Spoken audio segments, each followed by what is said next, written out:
Avanza en el Senado la nueva ley de telecomunicaciones que prevé bloquear plataformas digitales y multas a quien transmita propaganda extranjera. La oposición advierte que se trata de una ley que busca censurar el uso de las redes sociales. El secretario de Seguridad confirma que ayer hubo bloqueos y violencia en 26 municipios de Michoacán, 2 de Guanajuato y 1 de Jalisco, con un saldo de 2 policías muertos. Omar García Harfuch asegura que se trató de una disputa territorial entre 2 grupos delictivos. En Michoacán, un candidato a juez penal federal fue acusado de corrupción y nexos con el crimen organizado. Además, se sospecha que estuvo involucrado en el asesinato de 2 periodistas. En el Vaticano refuerzan la seguridad ante la llegada de los jefes de Estado que asisten al funeral del Papa Francisco, mientras miles de personas siguen desfilando frente al ataúd del pontífice.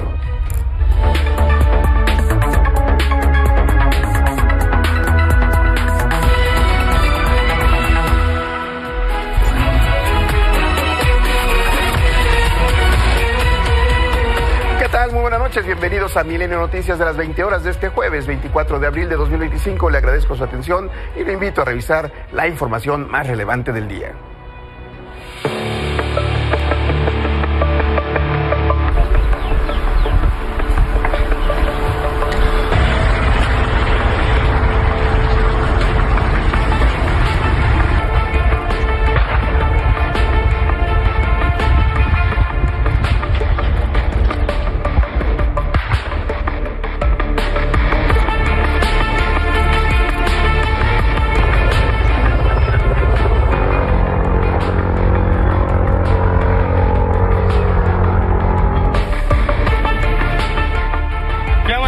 Quema de carros en vivo y a todo color.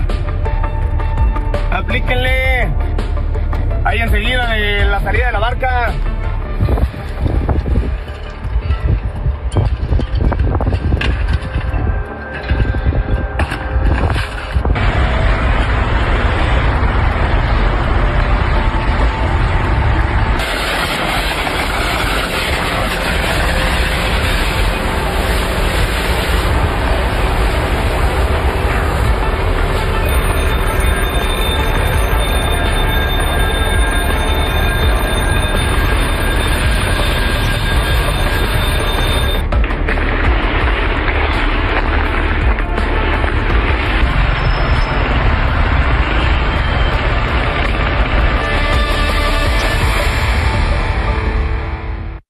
Ayer, como se lo estuvimos reportando durante casi todo el día, se vivió una jornada violenta con bloqueos carreteros e incendios de vehículos, principalmente en los estados de Michoacán y Guanajuato. La Secretaría de Seguridad de Guanajuato informó que los disturbios en su estado fueron resultado de los hechos violentos en Michoacán y en esa entidad afectaron a por lo menos 12 tramos carreteros, algunos de ellos la carretera Uruapan-Carapan, Uruapan-Páscuaro, la autopista Marabatío-Atlacomulco, entre otras. Y también se registraron cierres en Apatzingán, Santa Fe de la Laguna, Zacapu y Zamora. En Guanajuato, las carreteras afectadas fueron Irapuato, La Piedad, Pénjamo La Piedad, carretera estatal Abasolo-San Gregorio y la carretera federal 90.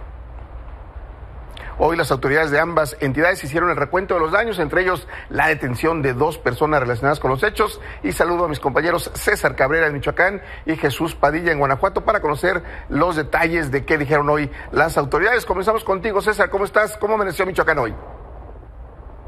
Roberto, ¿qué tal? Muy buenas noches. Pues Michoacán amaneció con una tensa calma todavía anoche, Roberto, en la autopista de Occidente, en el municipio de Cuandureo. Se reportó la quema de un tráiler, esto pese al despliegue de seguridad que hubo horas antes, derivado pues de los enfrentamientos, de los bloqueos, de las quemas, que de acuerdo con la autoridad federal pues alcanzaron a 26 municipios en todo el estado.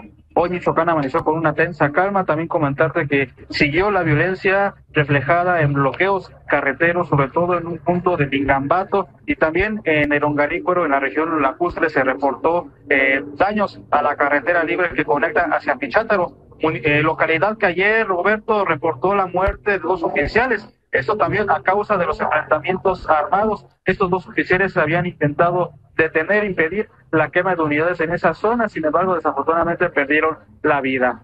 En el recuento también de los daños se comenta por parte de la autoridad federal y también por parte de la Fiscalía del Estado que fueron 2 personas las detenidas en Álvaro Obregón, municipio aledaño a Morelia, las cuales pues pertenecen al cártel Jalisco Nueva Generación y estaban intentando realizar quemas en este municipio. Entonces, para sintetizar, Roberto, pues fueron 2 personas las detenidas y 2 también oficiales los que perdieron la vida a causa de estos bloqueos y quemas que alcanzaron a 26 municipios que son, Roberto, pues los que controlan este grupo proveniente de Jalisco, son los que tienen presencia y bueno, ya vemos todo lo que ocurrió el día de ayer a causa pues de estos operativos implementados por las fuerzas federales que iniciaron en Jalisco y que terminaron por extenderse en Michoacán. Bueno, pues ahí está el reporte de las autoridades hoy, César, y bueno, pues sí estuvo un poquito complicado, pero ya en calma más o menos ahorita. Gracias. Jesús Padilla, ¿cómo estamos allá en Guanajuato? ¿Qué se dijo hoy de lo que ocurrió ayer? Buenas noches. ¿Qué tal, Roberto? ¿Cómo estás? Muy buenas noches y buenas noches al auditorio. Efectivamente, se confirmaron que fueron 7 los tractocamiones que fueron incendiados en el estado de Guanajuato. Como bien lo señalas, varios de ellos, la mayoría, fue en la carretera que va de Irapuato hacia La Piedad. Ahí fueron 6 vehículos desde las 4 de la tarde y también pues a una hora después dicen las autoridades, en este caso el secretario de Seguridad y Paz del estado de Guanajuato, que pues se lograron controlar de inmediato y que afortunadamente no hubo víctimas que lamentar, pero tampoco hay detenidos. Y también se confirmó otro ataque ya alrededor de las 8 de la noche en el municipio de Salvatierra, en la carretera que va hacia Cámbaro, en donde también quemaron otro tráiler. Esto ya fue más tarde, ya fue a las 8 de la noche y lograron pues abrir esta arteria que va también que desde Acámbaro hasta Celaya alrededor ya de las 10 de la noche aproximadamente.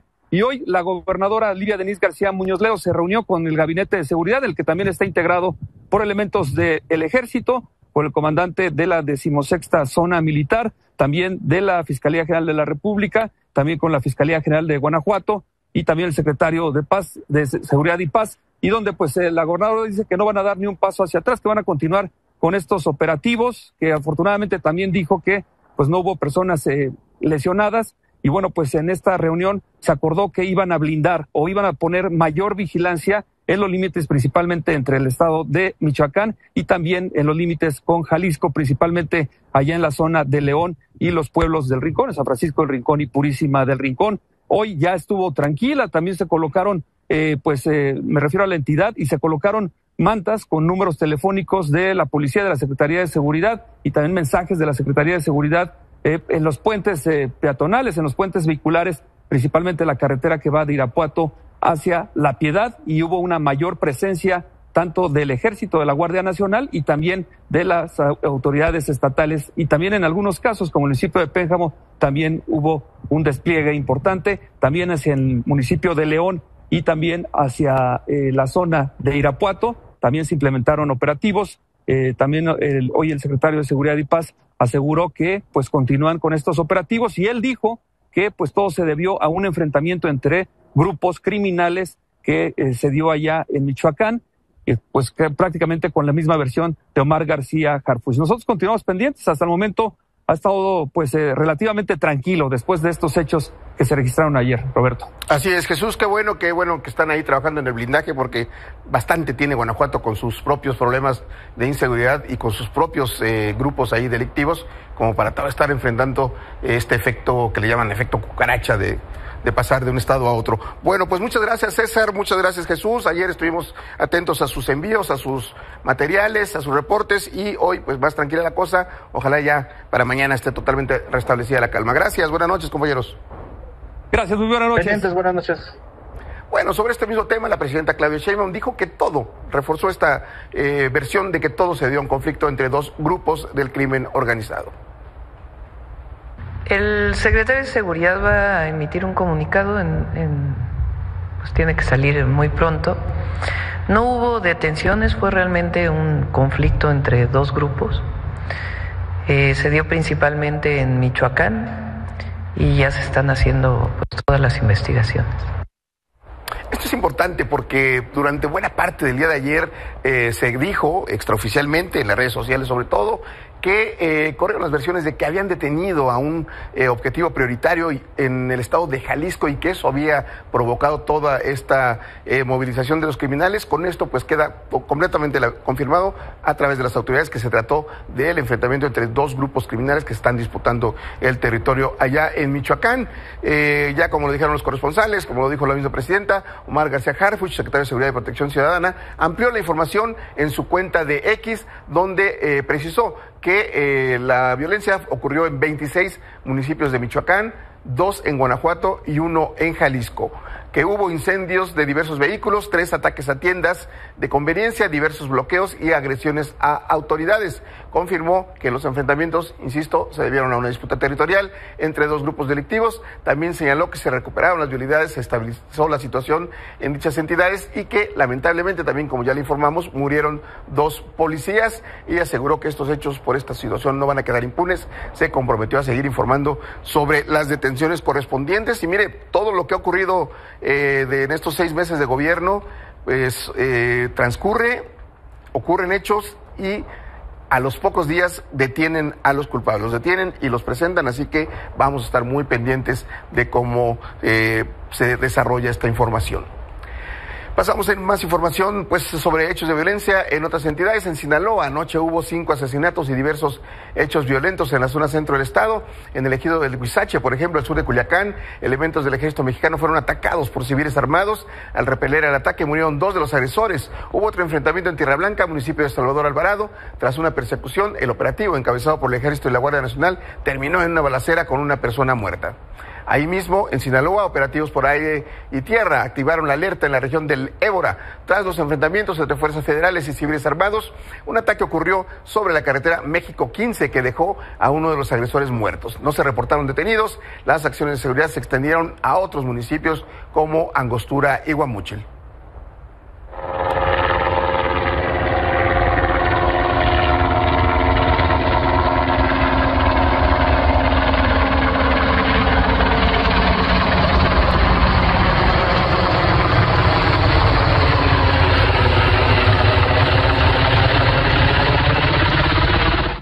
También en Sinaloa, pero en el municipio de Angostura, fueron detenidas 5 personas tras un operativo entre fuerzas federales y estatales. La detención se produjo luego de que revisaron una camioneta con reporte de robo donde transportaban armas de grueso calibre.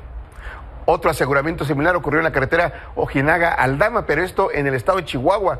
Ahí elementos de seguridad, ahí están todas las armas, bien, los elementos de seguridad decomisaron un arsenal tras una balacera. Durante un operativo se encontró un vehículo abandonado. Al investigar descubrieron que contenía 9 armas largas, 9 cargadores abastecidos y alrededor de 2,000 cartuchos, así como 4 artefactos explosivos caseros. En otra información, en Poza Rica, Veracruz, 2 periodistas del portal de noticias Presente Veracruz fueron atacados frente a las oficinas del medio. El vehículo donde viajaban fue baleado. Se tiene el reporte de una persona herida sin que se especificara su identidad. Esta no es la primera agresión que sufren integrantes de este medio, por lo que incluso estas 2 personas viajaban con escolta federal. Pero de inmediato, tras los hechos, la gobernadora de Veracruz, Rocío Nale, aseguró que se trató de disparos sin sentido. Así lo dijo. Eso fue muy extraño, por eso les digo que hay que tranquilizarse, porque bueno, fueron disparos en la madrugada sin sentido, fueron disparos sin sentido más o menos lo que nos dicen, y bueno, estaba una persona, un comunicador relativamente cerca, afortunadamente no hay nadie lastimado. Por eso les digo que hay que apostarle a la paz, a la tranquilidad y no caer en temas distractores. Bueno, vamos a hacer una pausa, regresamos. Sí hemos detectado, por ejemplo, algunos defensores de narcotraficantes que están queriendo acceder. No deberían participar, no cumplen con la exigencia constitucional de probidad. Yo creo que le va a corresponder finalmente al Tribunal Electoral determinar el fondo. del asunto, no del acuerdo, sino de los casos que se presenten. En algunos casos no quiero... que los poderes son los que debieron haber hecho esa revisión. Sí, y se hizo la revisión y no es ninguna jiribilla, pero la mayoría, los tenemos contabilizados, la mayoría son del Poder Judicial, pero sí hay algunos del Poder Legislativo. Bueno, luego de esta revelación que hizo hace unos días el presidente del Senado, Gerardo Fernández Noroña, la presidenta Claudia Sheinbaum defendió esta mañana el proceso de selección de candidatos a la elección judicial del próximo 1 de junio. Aseguró que los candidatos que podrían tener relación con grupos delincuenciales es mínimo y que hasta el momento nadie ha presentado pruebas sobre estas acusaciones. Supongamos que fuera cierto, es un porcentaje absolutamente menor. Y en todo caso, antes del 1 de junio, pues valdría la pena que si hay pruebas suficientes, pues que no participaran, aunque ya estén impresas las boletas, pues que aunque se votara por ellos, de todas maneras no pudieran ser elegidos o no pudieran ocupar sus puestos en caso de presentarse suficientes pruebas. Desde mi perspectiva, ¿quién tendría que hacer eso? Pues la última instancia en caso de elecciones, que es el Tribunal Electoral. En Michoacán, el exfiscal de Zitácuaro, Francisco Herrera Franco, ha sido señalado por sus presuntos nexos con el crimen organizado. En 2021, 2 reporteros que denunciaron también que el entonces fiscal estaba vinculado a actos de corrupción fueron asesinados. A pesar de esto, Francisco Herrera Franco hoy está en campaña porque quiere ser un juez penal federal. Aquí la historia.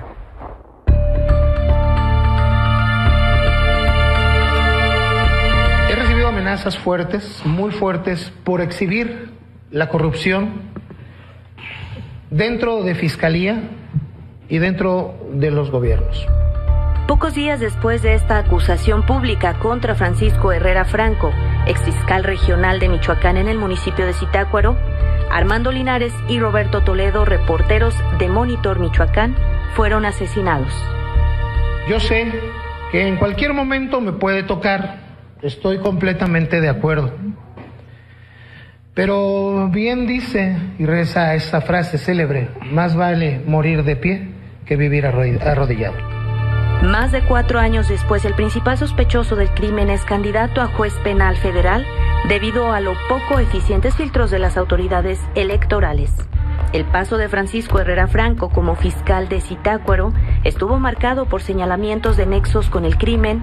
Los periodistas asesinados también lo acusaron de corrupción.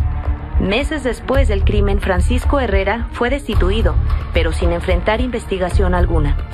Y este año, el candidato a juez penal federal hace campaña como si nada hubiera ocurrido en sus tiempos de policía investigador. Cuando falta poco más de un mes para la primera elección judicial en el país, 8 organizaciones civiles de Michoacán expresaron su desacuerdo contra esta candidatura. Señalan que las autoridades electorales tienen tiempo y obligación de revocar la candidatura impresentable de Francisco Herrera. Yo soy Francisco Herrera Franco, Franco como la justicia. Desde Michoacán, para Milenio Noticias, Elizabeth Guzmán.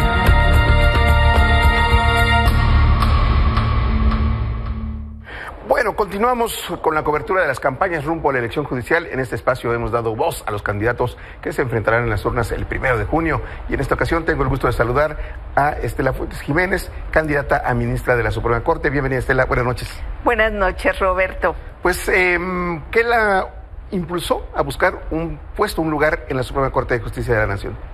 Mira, Roberto, pues pongo a disposición de la ciudadanía mi experiencia de 43 años en el servicio público y 33 años como juzgadora. He sido juez penal por 19 años, juez de adolescentes, y los últimos 13 años de mi vida profesional me he desempeñado como juzgadora en materia administrativa. Entonces, toda esta experiencia que yo he adquirido a lo largo de toda mi trayectoria, la pongo a disposición de la gente, del pueblo, de la ciudadanía. Por eso quiero ocupar un sitio en el máximo tribunal de nuestro país. Con esta experiencia en todos estos años, de trabajar en el Poder Judicial, me imagino que ha estado observando la operación de la Suprema Corte. ¿Qué vería usted que pudiéramos cambiar o que necesita la Suprema Corte en este país, en este momento? creo que esta reforma constitucional, me parece que esta reforma constitucional pues no nació ni se gestó ahora en septiembre del año pasado. Es una reforma a voces que ya estaban desde hace ya mucho tiempo y que el Poder Judicial de la Federación pues no hacía caso a esas voces. Por ejemplo, pues hay opacidad, poca transparencia, los juicios muy lentos, un punto muy importante, poca sensibilidad de los juzgadores, de la gente que conformaba el Poder Judicial Federal, y que bueno, todo esto hablábamos de nepotismo, de impunidad, etcétera, de corrupción. Entonces yo creo que ese clamor que ya tenía bastante tiempo que lo escuchábamos de la sociedad, pues se cristalizó precisamente en junio del año pasado en las urnas, y luego, bueno, pues ya vemos cómo nace esta reforma al Poder Judicial Federal, que pues como todo, creo que era necesaria ya esta reforma. ¿Cómo Estela Fuentes ha acercado su figura, ha manifestado su experiencia a la gente en esas semanas que lleva de campaña? ¿Dónde pues la hemos como visto? Tú sabes, Roberto, no está muy limitado, están muy limitadas las acciones que podemos llevar a cabo para hacer campaña, y lo he hecho mayormente en las redes sociales, en donde yo me he dado a conocer a la ciudadanía quién es Estela Fuentes. Soy una persona hecha del trabajo, del esfuerzo, comprometida, Roberto, no de ahorita que se da la reforma constitucional, comprometida con la justicia y con las necesidades de mi país. Desde hace 33 años que yo recibí por primera ocasión mi primer nombramiento como juez penal en el Estado de México. A partir de ahí nace mi compromiso, que día a día lo reitero en todos los actos a través de la impartición de justicia y en todas las resoluciones que yo emito, precisamente con esa visión, sensibilidad en los juzgadores. Ha sido transparente toda esta carrera que ha tenido. Este tiempo, pues está ahí puesta a disposición de la ciudadanía. Tú sabes que hay un micrositio en el INE donde está pues toda nuestra trayectoria, donde nos hemos desempeñado, quiénes somos, cuál ha sido mi perfil académico. Soy egresada de la UNAM, soy abogada por la UNAM, tengo 3 maestrías, una en materia administrativa, otra en Derecho de Amparo y otra en Ciencias Penales. Tengo un doctorado en Derecho Constitucional y acabo de concluir el año pasado un postdoctorado en Derecho Constitucional y Derecho y Administrativo Moderno. Entonces, bueno, reitero, toda esta experiencia y mi perfil académico, pues creo que más bien me avala para poder yo querer ocupar un sitial en la Suprema Corte de Justicia de la Nación. Me impresiona la experiencia, tanto en la carrera, en los hechos, en la práctica, como en la parte académica. Me impresiona mucho porque pues casi los que han resonado más en las redes sociales es gente que está haciendo ruido, pero que le falta esa experiencia para pues aspirar a la Suprema Corte de Justicia, por lo menos, ¿no? Y esa un poco fue la discusión cuando se estaba gestando la ley de permitir el paso a personas pues recién egresadas de la universidad, por ejemplo, ¿no? Que les hace falta, cree que para estar en el Poder Judicial sí hace falta caminar juzgados, caminar, estar ahí, ¿no? Pues mira, Roberto, ¿qué es lo que hace al maestro? Pues la experiencia. Entonces, precisamente, creo que esta experiencia que yo he adquirido a través de todos estos años, pues me permite sentarme aquí contigo y que me conozca tu audiencia para hacerles notar que esa experiencia yo la pongo a disposición de todos ellos para que voten por mí el 1 de junio. Soy Estela Fuentes Jiménez, número 10 en la boleta morada. Número 10, morado, Estela Fuentes. La encontramos en el sitio del INE y además en sus redes sociales. ¿Cómo la buscamos? ¿Cómo la encuentran? Estela Fuentes, te envío en un momento en mis redes sociales, pero bueno, pues ya tengo 13 años también en el Tribunal de Justicia Administrativa de la Ciudad de México y pueden entrar ahí a esa página y pueden ver todas mis redes sociales. Sí, efectivamente. Bueno, pues aquí estamos mostrando a las personas, a la gente que va a aspirar un puesto, número 10, morado, en la boleta. Estela Fuentes, por si no recuerdan el nombre, 10, morado, es lo que se debe votar. Muy bien, Roberto. Bueno, pues le agradezco, le deseo suerte y pues si accede, si pasa, pues me gustaría platicar con usted después. Con muchísimo gusto. Tú serás el primero con quien voy a platicar después del 1 de junio. Así será. Le agradezco muchísimo. Buenas noches. Al contrario, muchas gracias, Roberto.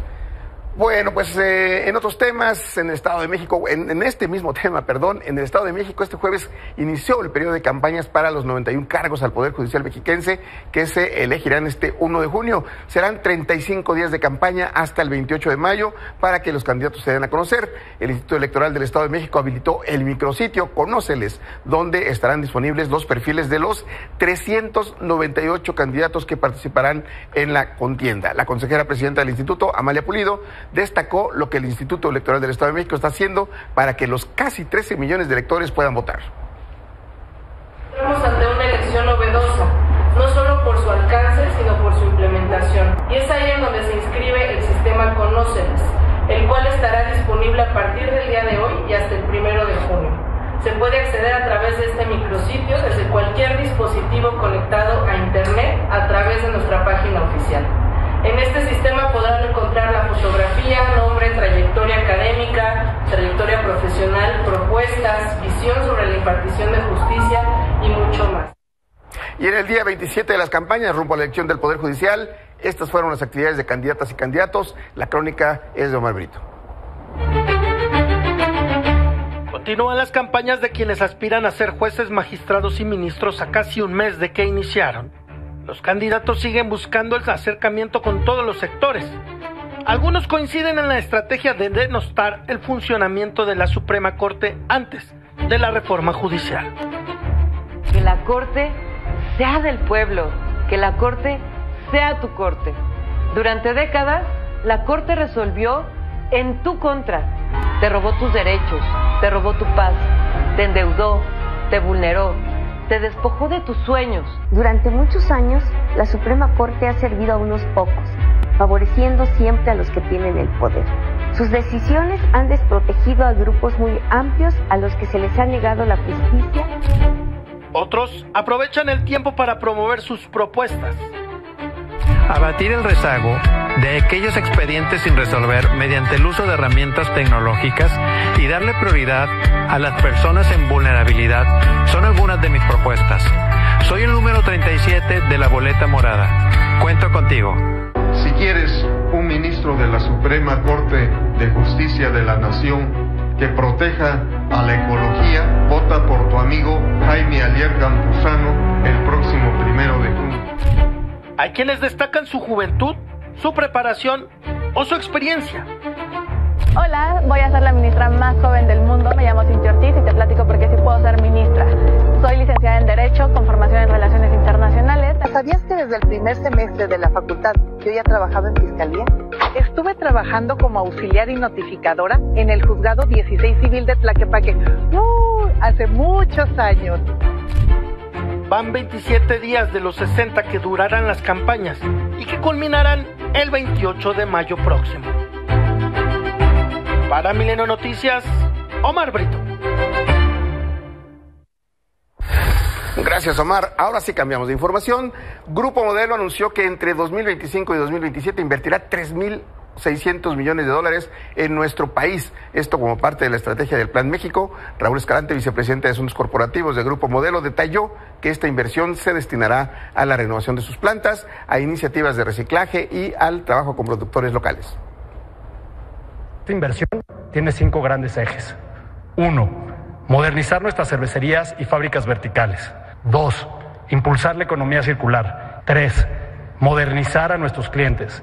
sobre todo a las 300,000 tienditas que venden nuestros productos, con tecnología, créditos y mejoras en infraestructura. 4, reforzar la proveeduría local. Alrededor del 70% de los insumos que hoy utilizamos son nacionales, pero sin duda hay muchas oportunidades para seguir creciendo este número. Impulsar y patrocinar experiencias positivas para los mexicanos.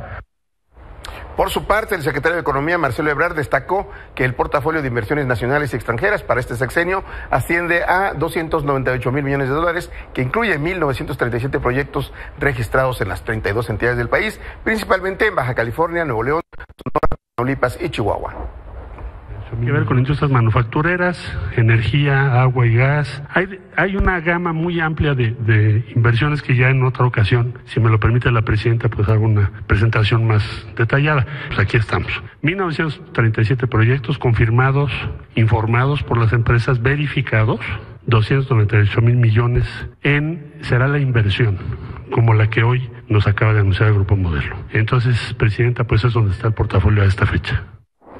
En el Senado, Morena y sus aliados en las Comisiones Unidas de Radio, Televisión y Cinematografía, Comunicaciones y Estudios Legislativos avalaron el dictamen de la Ley de Telecomunicaciones. Sin embargo, senadores de la oposición votaron en contra y acusaron que se trata de una ley que atenta contra la libertad de expresión, censura el uso de redes sociales y centraliza el poder en la Agencia de Transformación Digital. El dictamen fue avalado en menos de 2 horas y media y será llevado al Pleno del Senado la próxima semana para su discusión y casi segura aprobación. Y antes de irnos a una corte, la Comisión Ambiental de la Megalópolis levantó la contingencia ambiental en el Valle de México. A partir de mañana, todos los vehículos con engomados 0 y doble 0 podrán circular de manera regular. Se mantiene el no circula para los engomados 1 y 2. Ahora sí, hacemos pausa. Regresamos. Comenzaron los operativos de seguridad de la Ciudad del Vaticano previo al funeral del Papa Francisco. A partir de hoy y hasta el sábado, las fuerzas de seguridad ampliarán su presencia en la Santa Sede para recibir a los jefes de Estado que acudan al funeral del pontífice.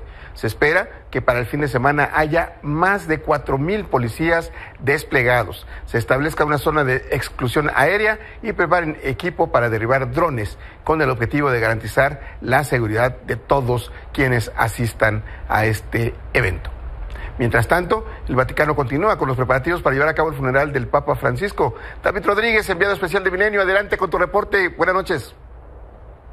¿Qué tal? Muy buenas noches, un placer saludarte desde la Ciudad del Vaticano. Pues tener en cuenta que los restos del Papa Francisco serán depositados en la iglesia de Santa María la Mayor.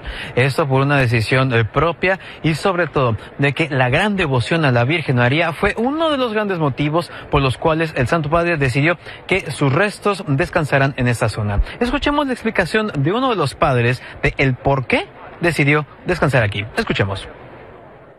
Es una imagen antiquísima, por lo menos del siglo V, siglo VI. El Papa siempre antes de sus viajes internacionales venía y le dejaba flores a esa imagen de la Virgen. Y al regresar dejaba flores a esa imagen de la Virgen. Entonces yo creo que el Papa, preparándose para su último viaje, que es al cielo, quiso, pues, de alguna manera hacerle ese tributo a la Virgen María y por eso pidió ser enterrado aquí. Sí, siempre venía aquí, lo cual creo que es el único Papa que hacía eso. De camino al aeropuerto, que él siempre paraba aquí, quitaban el tráfico, ¿no? Para que él pudiera venir, un par de minutos, le dejaba flores, hacía una visita, rezaba por sus viajes internacionales. Saben que el Papa hizo más de 100 viajes internacionales. Fue a lugares donde ningún otro Papa había ido. Bueno, como ya escuchamos, obviamente esta devoción a la Virgen María fue determinante y sobre todo de que en cada viaje pues tenía que encomendarse a ella para que le fuera bien. Y ahora, para este viaje celestial, obviamente tendrá que encomendarse aún más. Muchas gracias, David. Buenas noches. Estamos pendientes. Muy buenas noches. Bueno, pues ampliando la información que nos daba David, hablando del lugar donde descansarán los restos del Papa Francisco, hoy se dieron a conocer más detalles sobre cómo será su tumba. El medio Vatican News difundió la imagen ahí está la tumba en la que descansará el Papa. Está hecho de mármol con piedra de Liguria, un material originario de la provincia italiana de Savona, lugar de donde los abuelos del Papa eran originarios. También tendrá una lápida en el suelo con la inscripción Franciscus y una reproducción en la pared de su cruz pectoral hecha en plata. Muchas personas que visitan la tumba del pontífice se detienen frente al féretro del Papa Francisco para tomarse fotos y videos para subirlas posteriormente a sus redes sociales. Algunos lo hacen sonriendo, lo que ha causado una gran indignación y es considerado una falta de respeto.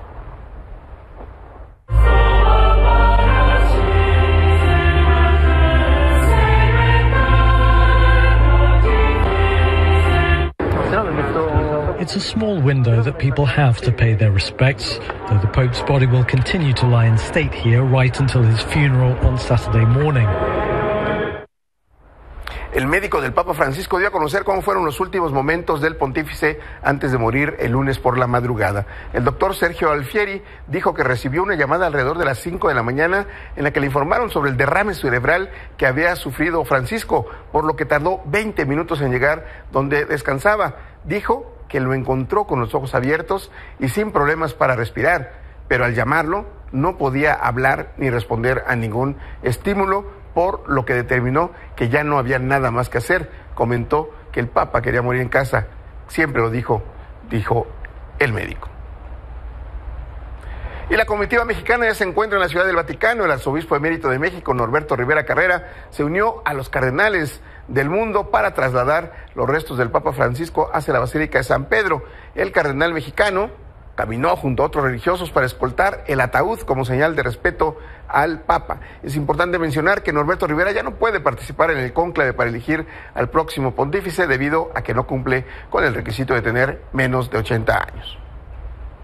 Y mientras se define la fecha para el cónclave, los cardenales que han llegado a Roma se mantienen herméticos, como debe ser, sobre lo que esperan que suceda dentro de la Capilla Sixtina y los perfiles que suenan para suceder al Papa. Quienes han hablado se han limitado a expresar su sentir tras la partida del pontífice. Mi aspetto di essere lasciato in pace. I pray, I think, and then I pray. This is the only thing we can do. Oggi preghiamo prima di tutto per il Papa. Questa è la cosa più importante, poi preghiamo per la Chiesa e ci prepariamo a quello che la Chiesa ci chiede di fare. Aspettate un conclave lungo o abbastanza breve? Lo sappiamo. Como decían en la vieja política mexicana, aquí el que se mueve no sale en la foto, así que pues calladitos. Y en Argentina, más de 200 aficionados del equipo de fútbol argentino San Lorenzo de Almagro, del cual el Papa Francisco era un gran fanático, participaron en una misa en su honor. Durante la ceremonia se colocó frente al altar de la capilla una bandera con los colores del club y el rostro del pontífice. El sacerdote Juan Pablo Esclipa ofició la misa y recordó algunas anécdotas de la infancia de Jorge Mario Bergoglio. Mientras tanto, en Argentina, vecinos del barrio natal del Papa Francisco continúan recordándolo, dicen que fue un ejemplo para el mundo.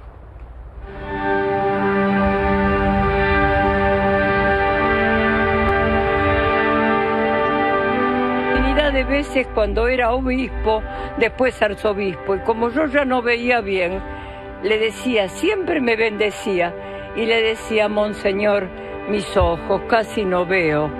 Se ponía a mi oído, me hablaba en el oído y me decía, para lo que hay que ver.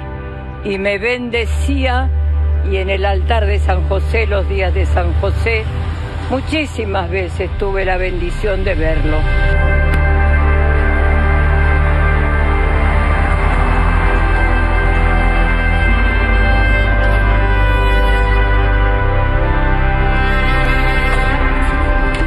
Que falleció realmente me mató. Yo vengo todos los jueves a la iglesia, todos los jueves recé por él.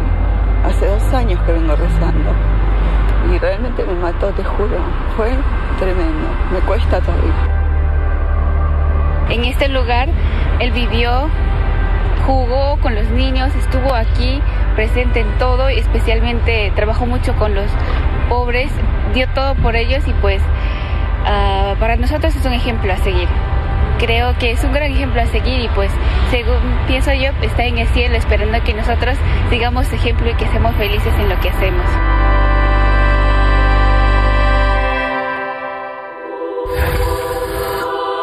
Este sábado 26 de abril, Milenio Televisión y Canal 6 presentan El último adiós al Papa Francisco. Que ser joven en México es la mayor riqueza.